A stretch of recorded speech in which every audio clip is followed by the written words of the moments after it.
C'est un petit bijou perdu au cœur de Gaoui.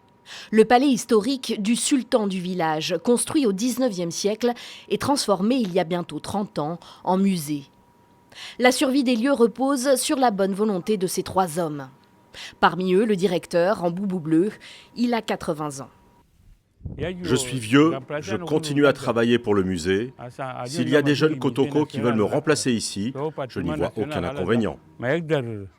Mais personne à Gaoui et au sein des Kotoko qui peuplent essentiellement le village n'a envie de prendre la suite. Gérer ce musée est une gageure. L'argent manque, les murs s'effritent et menacent de s'effondrer. Le toit de cette case en paille, par exemple, ne peut être refait, trop cher. Le musée recèle pourtant des trésors, des ustensiles, des sculptures plus que centenaires. Ce bâton de commandement, symbole du pouvoir du sultan, tout comme ce boubou cousu de fil d'or, pièce phare des collections. C'est un grand boubou qui est de 4 générations. Le grand-parent, le père, le fils jusqu'au petit-fils. Ils ont tous porté. Donc c'est un grand boubou qui doit avoir au moins 150 ans ou bien voire 160 ans que vous voyez là. Ces vestiges d'un passé glorieux sont entreposés là, sans protection.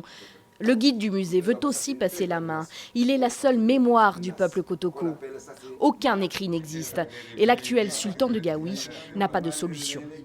Je crains que l'histoire des Kotoko ne disparaisse avec ce musée, même si j'ai transmis notre histoire à mes enfants. Le musée retrace la longue histoire des Kotoko, pour nous comme pour les visiteurs. Sans lui, il n'y a plus d'histoire. L'année dernière, le ministère du Tourisme tchadien a été saisi par l'ensemble du village pour faire inscrire le musée de Gaoui au patrimoine mondial de l'UNESCO. Une demande laissée pour l'instant sans réponse.